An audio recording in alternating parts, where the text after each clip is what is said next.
Hari ini kita bakal membedah sesuatu yang benar-benar memukau, sebuah eksplorasi visual ke Sumatera Utara. Kita nggak cuma sekedar melihat peta loh, kita akan menyusuri sebuah perjalanan seru, mulai dari akar budayanya yang sangat dalam, kekuatan ekonominya, sampai harmoni masyarakatnya yang luar biasa. Langsung aja kita mulai. Pernah nggak sih kalian kepikiran gimana caranya satu provinsi aja bisa merangkum seluruh keragaman, toleransi, dan kemajuan dari negara sebesar Indonesia? Premis yang sangat menarik kan? Nah, untuk membuktikan hal ini, kita bakal pakai sebuah kerangka perjalanan metaforis. Anggap aja kita sedang membedah sebuah pohon raksasa, kita akan mulai dari akar hingga ke kanopi. Perjalanan kita langsung terbuka dengan pemandangan magis ini, Danau Toba, lengkap dengan deretan rumah tradisional Batak yang atapnya melengkung ikonik itu. Landscape ini benar-benar menetapkan seberapa dalam akar geografis dan sejarah dari wilayah yang bakal kita kupas habis-habisan ini. Oke, kita masuk ke bagian pertama, akar wilayah, suku bangsa dan bahasa. Disinilah fondasi identitas Sumatera Utara terbentuk. Kalau ngomongin soal demografi, setiap kelompok etnis di sini tuh bawa warna yang beda banget. Batak Toba misalnya, mereka hadir dengan sistem marga yang super kuat. Terus, bergeser ke dataran tinggi, ada Batak Karo dengan tradisi agrarisnya yang unik. Turun ke pesisir, kita ketemu suku Melayu dan Mandailing yang kental banget sama nilai-nilai Islam. Belum lagi pesona Nias dan Simalungun dengan tradisi epik mereka seperti loncat batu. Mereka semua ini ibarat batuan dasar yang kokoh menopang provinsi ini.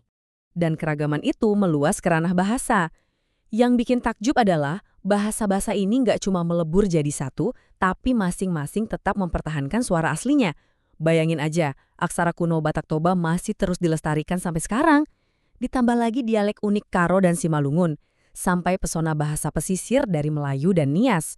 Benar-benar kekayaan yang luar biasa. Sekarang kita naik ke bagian kedua, batang utama, melodi, gerak, dan mata pencaharian. Di sini kita bakal mengeksplorasi denyut nadi kehidupan sehari-hari mereka. Mari kita bicara soal melodi. Ada 3 lagu daerah yang menurut saya pas banget buat mencerminkan emosi masyarakatnya. Coba bayangkan tempo ceria lagu Sinanggar Tulo yang selalu sukses bikin pesta adat jadi meriah. Terus kontraskan dengan Butet, sebuah lagu pengantar tidur melankolis yang menyentuh banget soal kasih sayang ibu. Dan sebagai penutup, ada Anju Ahu yang penuh semangat. Musik di sini tuh bener-bener bercerita, teman-teman. Filosofi hidup mereka juga kelihatan jelas banget lewat gerak. Kalau kita lihat tarian Jawa Barat kayak Jaipong kan dinamis banget ya, atau tari Merak yang super anggun. Nah, Sumatera Utara nawarin kontras yang gak kalah memukau. Ada tortor sebagai ritual sakral masyarakat Batak, dan itu berdampingan langsung dengan Serampang 12, yaitu tarian Melayu Deli yang penuh dengan nuansa romansa. Coba deh bayangkan kalian ada di tengah momen ini. Rasakan energi mentahnya. Para penari tradisional bergerak ritmis mengelilingi api unggun dalam sebuah ritual sakral. Inilah wujud nyata dari kekuatan dan kedalaman spiritual tradisi lokal yang udah berakar begitu kuat dari generasi ke generasi. Dari budaya, kita geser sedikit melihat mesin penggeraknya. Ada 4 pilar utama ekonomi yang menopang wilayah ini. Pertanian jelas mendominasi, dengan kelapa sawit, kopi, karet, dan tembakau Deli yang legendaris itu. Lalu ada perikanan yang berpusat di Danau Toba dan daerah pesisir. Di sektor industri dan perdagangan, Medan jadi motor utamanya. Dan pastinya sektor pariwisata yang bertumpu pada pesona alam Danau Toba, Brastagi, serta Nias. Tapi nih, di balik semua angka dan komoditas ekonomi tadi, ada kerja keras manusia yang nyata. Coba lihat pemandangan terasering sawah hijau yang membentang luas ini. Ini tuh bukan cuma sekedar pemandangan indah, tapi juga perayaan atas jantung pertanian dan semangat pantang menyerah dari para petani lokal kita. Lanjut ke bagian ketiga, cabang kehidupan, toleransi, dan komunitas. Yuk kita lihat gimana akar dan batang yang tadi kita bahas bercabang jadi struktur masyarakat yang super indah. Ini dia salah satu pencapaian paling membanggakan dari Sumatera Utara. Sebuah masjid megah dan gereja yang berdiri tepat berdampingan. Ini bukan sekedar bangunan ya, tapi bukti visual yang nyata banget soal toleransi beragama yang berjalan mulus di sana. Penganut Islam, Kristen, Katolik, Hindu, Buddha, sampai Konghucu, semuanya hidup berdampingan secara harmonis. Dan toleransi itu bermuara pada satu konsep yang indah banget, Marsiada Pari. Ini adalah kosakata lokal Batak Toba untuk tradisi saling bantu di ladang. Jadi, warga bakal bekerja bergiliran di lahan tetangganya, sama sekali tanpa upah loh. Semuanya didorong murni oleh rasa ikhlas dan rasa percaya yang tinggi antar sesama. Menakjubkan banget kan?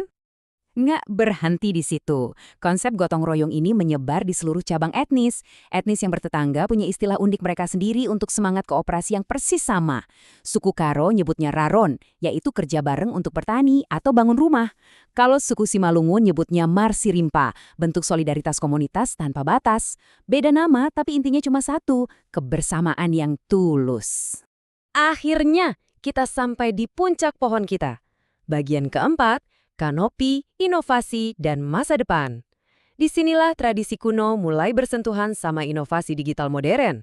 Tolong jangan berpikir kalau memegang teguh tradisi itu artinya ketinggalan zaman ya. Sumatera Utara justru mengadopsi teknologi dengan sangat pesat. Mulai dari inisiatif Smart City di Medan sampai ke industri pengolahan, infrastruktur, dan digitalisasi pariwisata. Yang paling keren, gimana para petani muda sekarang dilatih buat pakai teknologi agrikultur terbaru. Provinsi ini jelas terus berevolusi, tapi tetap nggak kehilangan jiwa aslinya. Jadi, mari kita rangkum perjalanan luar biasa kita ini. Dengan budaya dari beragam suku, toleransi beragama yang solid banget, kemajuan teknologi yang pesat, dan pastinya semangat gotong royong yang kental. Semua ini secara meyakinkan membuktikan tesis awal kita tadi. Sumatera Utara, secara harfiah, benar-benar sebuah miniatur dari Indonesia itu sendiri. Semuanya ada di sini. Sebagai penutup ulasan ini, saya mau ninggalin satu pemikiran buat kalian. Setelah semua yang kita bahas barusan, mungkinkah nilai kuno kayak gotong royong dan rasa saling percaya dari Sumatera Utara ini sebenarnya adalah cetak biru yang paling kita butuhkan sekarang? Khususnya untuk menyatukan kembali dunia kita yang semakin digital, makin modern, tapi ironisnya seringkali terasa makin terpecah? Pikirkanlah hal itu. Terima kasih sudah bergabung di sesi penjelasan kali ini dan sampai jumpa di eksplorasi kita yang berikutnya.